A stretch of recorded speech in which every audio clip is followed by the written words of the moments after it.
Balik lagi sama gue Ferry Beat di Kumpul Komunitas. Tempatnya orang kreatif berkumpul di sini. Ya guys, hari ini gue kedatangan salah satu pembicara di webinar literasi digital Kominfo bareng-bareng sama gue. Jadi hari ini orang hebat yang diundang sama Kominfo, gue undang di Kumpul Komunitas. Langsung aja gue sambut Mas Oka. Sudah diundang. Sebenarnya dia yang lebih hebat karena dia sebagai key opinion leader saat itu. Biasanya yang jadi key opinion leader itu ini artis, dan memang benar sih dia artis. Amin. Thank you Mas Oka. Thank you. Terima kasih sudah diundang. Sama-sama. Saya tersanjung. Kayak sinetron dong. Thank you ya. Sama-sama. Tersanjung mas sinetron mas. Oh iya. Sampai berseri lagi ya.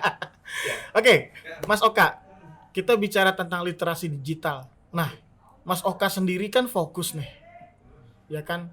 Menurut Mas Oka gimana sih keadaan literasi digital di Indonesia sekarang? Sebenarnya kalau fokus sih ya alhamdulillah, karena sering diminta untuk jadi pembicara ya, jadi cukup sering lah. Jadi ya fokus ya karena memang sering diminta. Bagus sih program ini bagus gitu. Jadi ini kan semacam kuliah umum ya, katakanlah ini semacam kuliah umum, sekolah tambahan lah untuk adik-adik kita. Memang banyaknya itu untuk kalangan SMP, SMA, dan menyasar bapak ibu gurunya juga sih gitu. Jadi memang saya pikir ini hal yang positif banget, apalagi dunia digital ini kan sudah kita rasakan lah gitu, dari pagi sampai tidur lagi kan kita tidak bisa lepas gitu. Jadi memang kecakapan gitu dalam menggunakan alat-alat digital kita ini bisa lebih maksimal lagi sih, untuk hal-hal yang positif, hal-hal yang produktif ya. Gitu sih. Mas Oka, Ya. udah berapa kali jadi pembicara mas? Jadi pembicara mungkin Lebih dari 10? lebih dari 10 ya. Ada nggak sih kesan yang yang nggak bisa dilupa dari pembicara? Terus terang ya, yang paling terkesan ya, dan paling berat untuk saya jawab itu ya, ketika ada tanya jawab itu, ini sih.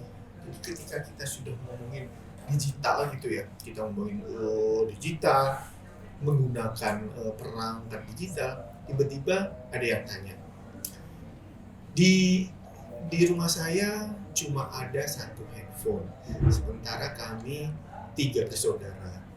Terus yang lain lagi, ada yang nanya lagi, kebetulan di desa saya internetnya belum masuk atau sangat jelek lah. Jadi ketika sekolah atau acara seperti ini harus ya main ke tempat yang lain yang internetnya lebih baik. Jadi justru itu yang paling berat. Jadi kita sudah ngomong digital gitu ya, canggih, bagaimana cara menggunakannya, tiba-tiba ada sebagian anak bangsa gitu ya, adik-adik kita yang ternyata belum tersentuh.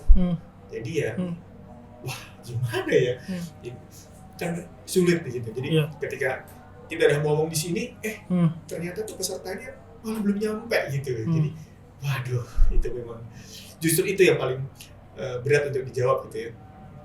Oke, itu kan berarti fenomena yang real ya kan. Nah, solusi dari Mas Oka yang berikan ketika menjawab pertanyaan itu apa? Gimana tuh? Itu ini pertanyaan sulit yang diulang lagi gitu ya. Akhirnya tentu di forum itu saya harus mengapresiasi gurunya.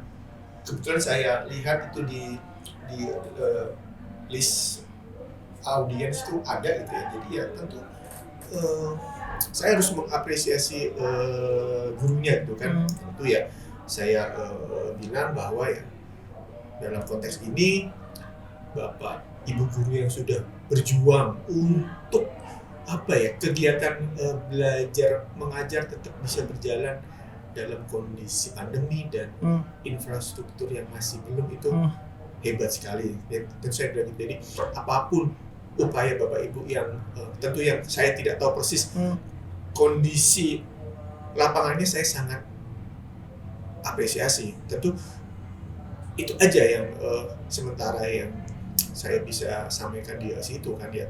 Ya tentu saya juga beri tips-tips ya kalau memang via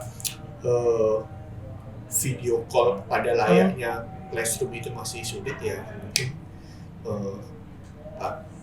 soalnya mungkin by text gitu kan di WA atau di SMS ya. Sementara itu sih memang ya ketika kita sudah ngomong aplikasi belajar yang sangat canggih, tampilan yang menarik, tapi ternyata ada yang masih aksesnya aja dia masih sulit gitu.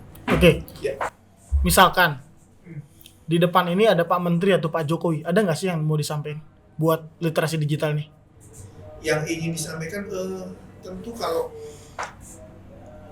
yang pertama soal infrastrukturnya sendiri sih, setiap pembukaan acara literasi digital memang Pak Jokowi sendiri sudah bilang bahwa infrastruktur sedang dalam progres lah, sedang disiapkan. Tentu infrastrukturnya siap, manusianya juga siap.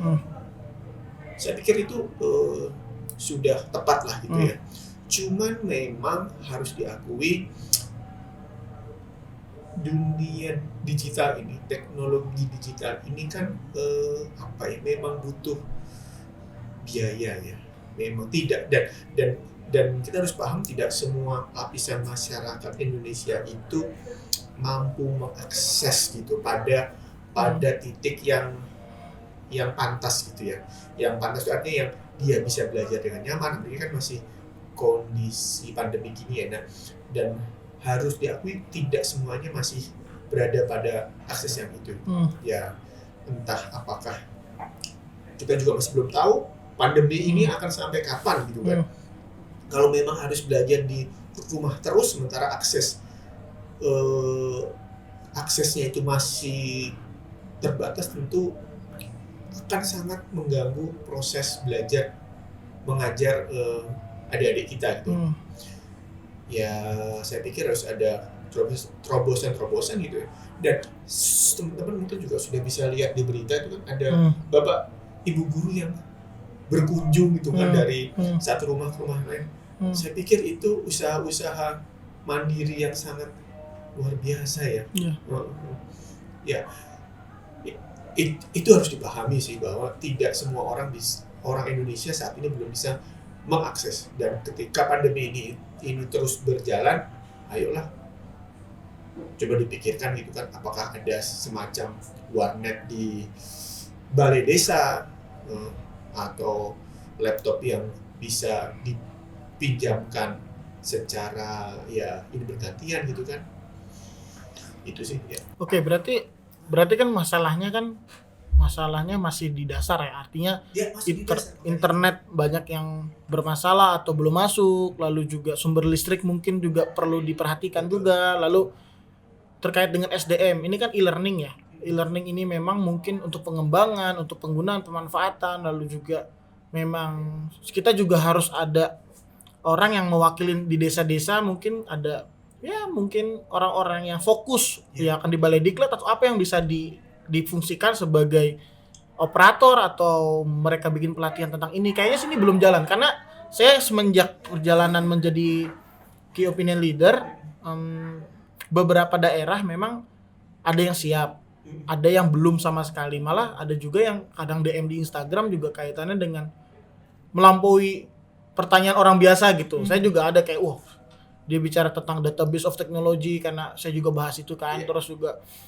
dia melihat sebuah fenomena yang ya luar biasa dari sebuah data, lalu juga ada yang pertanyaan juga seperti konyol gitu, tapi ya itu realnya mereka gitu. Nah itu kita ini jujur ya, terima kasih buat Kominfo, memang saya sudah diberi kesempatan untuk ya bisa beropini, lalu juga bisa bersilaturahmi dengan Mas Oka buat teman-teman pembicara yang lain siapa tahu mau datang ke studio saya ya di Ya. Zambra Studio nih. Ini salah satu, ini tema di literasi digital, manfaat dari digital, memperbanyak daya jangkau kita tuh jadi semakin jauh. Kita yang awalnya nggak kenal, ya sekali lagi karena forum virtual itu, Iya. ya, Connect ya. jadi connect. Iya. Tentu ini bukan hanya untuk kita, pasti teman-teman semua juga Iya. bisa merasakan bahwa ya dunia digital ini luar biasa. Iya. Ini kan memang saya cukup kaget lah melihat fenomena ini kan di kala pandemi ini ada lalu semua berubah ke e-learning gitu kan. Karena saya juga kuliah di UNJ sempat e-learning juga di tahun 2010 malah. Jauh ya. Saya jurusan kurikulum dan teknologi pendidikan di UNJ. Jadi Sudah e-learning. e-learning. Jadi jauh sebelum saya masuk pun mereka sudah bahas itu. Nah, ini yang saya lihat kan memang tidak dipersiapkan dengan baik kalau saya melihat itu karena kita tuh gagap teknologi. Cuman memang sepertinya Indonesia harus begitu. Gayanya macam-macam nih. Kalau orang disiapin kadang ya nggak tahu ya. Kadang-kadang kita tuh bangsa yang nggak disiapin tapi mau belajar cepet ya seperti anak sekarang kan nggak ada yang nyiapin, mereka belajar mandiri kan. Tiba-tiba ada muncul hacker anak kecil gitu, muncul pembicara hebat, muncul orang yang bener-bener nggak sama sekali nggak ngerti teknologi. Ini kan tumpang tinggi ya. Tapi kan memang nggak ada kata terlambat buat belajar, setuju nggak sih? Iya. Setuju ya. Benar. Nah kita juga ngelihat, apalagi Mas Oka punya anak yang sekarang ya kita ngelihat lah si Naura anaknya Mas Oka cepet banget belajarnya gitu. Betul. Sampai main game dulu ya. Nah, Mulu. gimana tuh menanggapi Naura atau ini bisa buat tips untuk orang tua di luar sana kan? Oh iya, ini juga salah satu yang banyak ditanyakan juga ya tentang tentu akhirnya karena pandemi anak-anak tidak bisa kemana-mana gitu kan, belajar juga lewat gadget gitu kan, lewat laptop, lewat handphone dan mainnya juga lewat handphone gitu kan, lewat gadget dan ini salah satu yang banyak ditanyakan juga ya. Kalau tips saya ya, kalau apa yang saya terapkan di anak saya ke Sinaura itu adalah satu, buat jadwal, dan jadwal itu dibuat ini dengan komitmen. Jadi jadwal itu bukan satu arah gitu. Jadi ada pembahasan. Jadi misalnya setiap pagi gitu nanti saya akan ngobrol gitu. Oke, nanti sekolah sampai jam segini, habis itu sholat, makan, ngaji, habis itu boleh main ya sekian jam, habis itu belajar, bla bla bla. Jadi tapi si anaknya juga dalam konteks dia tahu gitu, jadi enak. Jadi si anak juga belajar terjadwal dan dia belajar patuh pada komitmen yang sudah dia buat. Dan alhamdulillah sih sampai sekarang jalan ya. Tapi kalau ada rengga-rengga ya tentulah namanya anak-anak. Tapi itu jalan sih. Alhamdulillah ya. Yang ini jarang sih punya orang tua yang memang seperti menjadwalkan. Ini kan belajar disiplin kan, belajar komitmen. Disiplin, belajar komitmen kan. Komitmen. Wah, ini bisa dicontoh untuk orang tua di luar sana ya. Oke, sebelum lanjut kita ngeteh dulu nih. Oke. Di Zambra Studio selain ngopi bisa ngeteh. Bisa kita. Cheers dulu. Cheers. Oke, Oke. bismillahirrahmanirrahim. Mantap. Alhamdulillah. Mantap. Asik ya. Nih Zambra Studio nih bisa jadi base camp juga buat ya teman-teman yang mau melek tentang digital, yang mereka juga mau bikin konten. Ke depan kita juga rencana mau bikin konten ya. Konten apa Mas Oka? Oh iya, kita sudah sempat ngopi-ngopi sih. Ini hasil dari ngopi-ngopi sama lagi ngobrol juga soal anak sekarang kok main game terus ya. Akhirnya ada saran nih dari Mas Ferry cerita. Padahal game ini bisa di develop untuk belajar gitu kan. Jadi adik-adik kita ini ya case-nya memang game, tapi isinya ya kontennya itu bisa di develop gitu ya. Jadi mungkin ada misi yang ya tentu isinya isi kontennya itu misi 1, 2, 3 itu ada pelajarannya. Ya, itu sebenarnya kuliah saya itu. Oh gitu. Ada Waduh. ya ada kuliah saya itu kaitannya dengan ini. Jadi ya itulah akhirnya saya melihat sebuah peradaban yang memang nggak bisa dibendung. Ini kayak kalau misalkan ya, ini kan seperti di lautan yang memang ombaknya besar. Tapi kita nggak nyiapin kapal yang kuat gitu. Ini Iya, makanya iya, iya. kita harus punya kapal yang kuat. Apalagi kan sekarang juga coba deh sumber informasi sekarang bisa di mana aja. Hoax di mana-mana kan. Di mana-mana dan Sumber informasi mana-mana dan berbagai macam. berbagai macam gitu. Termasuk yang hoax. Iya, termasuk dari kita kayak nggak bisa bedain antara benar atau nah ini kan memang perlu kecakapan ya, perlu kecakapan digital kecerdasan kita. Nah, Mas Oka sendiri salah satu orang yang saya lihat memang apa ya pembicara nasional yang fokus terkait dengan ini. Nah, Mas Oka ke depan nih ada nggak sih harapan buat Indonesia untuk meningkatkan literasi digital, khususnya untuk anak muda sih? Oh iya, sebentar. Nyambung ke yang tadi. Roblox atau bikin Iya. apa segala macam game. Nah, saya jadi teringat juga salah satu pertanyaan juga. Ini pertanyaan dari guru nih. Ini cukup unik. Ternyata, oke. Kesimpulan saya, ternyata bahan ajar kita itu tidak kompatibel dengan dunia digital. Apa keluhan dari guru? Dia nanya, sekarang anak-anak kalau ujian gampang sekali karena apa yang ditanyakan bisa dicari di Google. Gurunya kan nggak di situ, sementara dia pegang gadget, katakan dia pegang handphone. Ketika dia mengerjakan soal, dia bisa cari jawabannya di Google. Dan itu sih iya, berarti model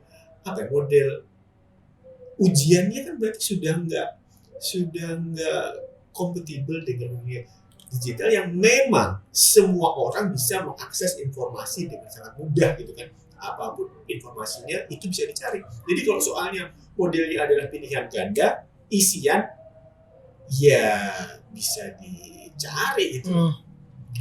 Tapi memang harusnya modelnya itu sudah ke arah yang kreatif. Kalau saya sampaikan akhirnya saya coba ini menjawab juga, coba berikan tugas misalnya soal IPA gitu kan.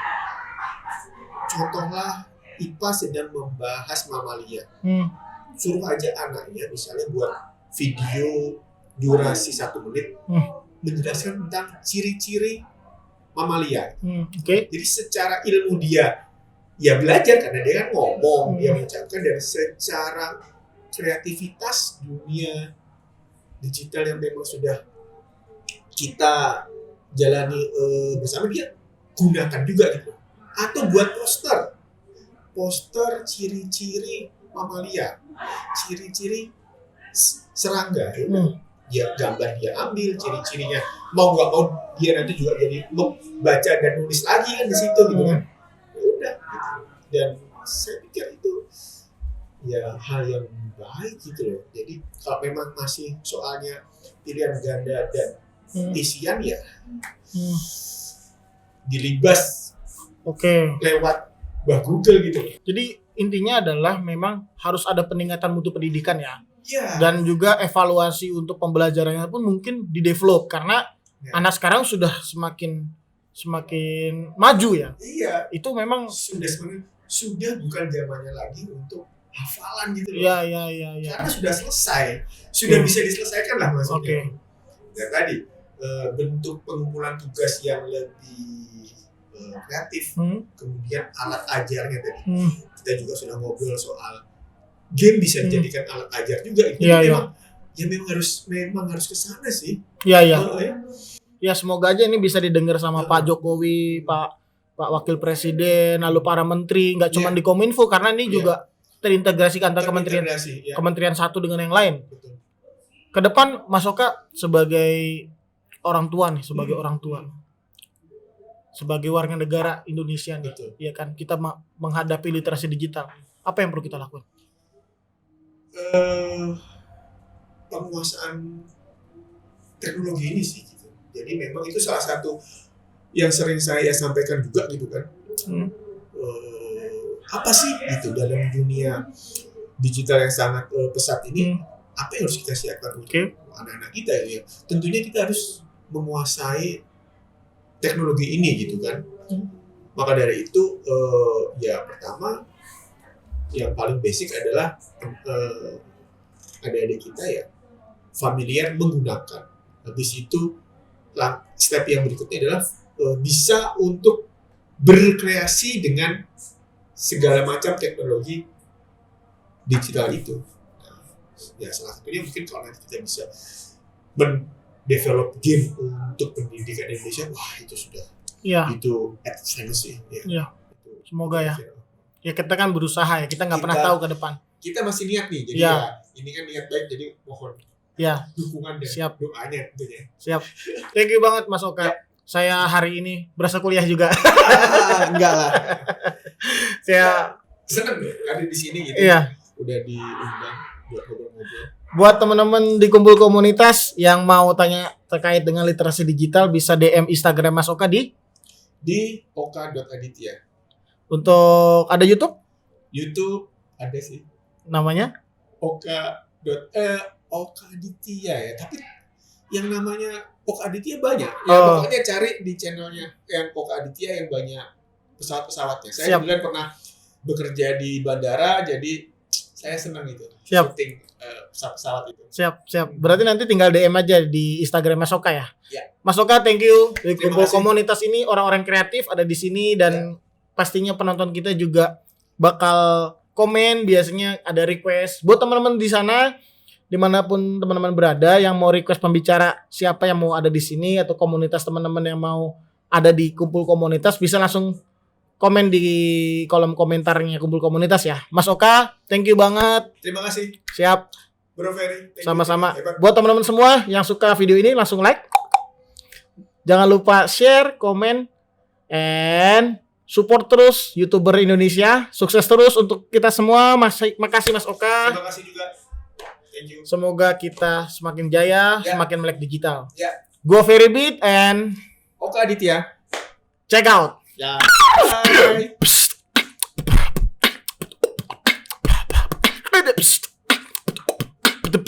Thank you.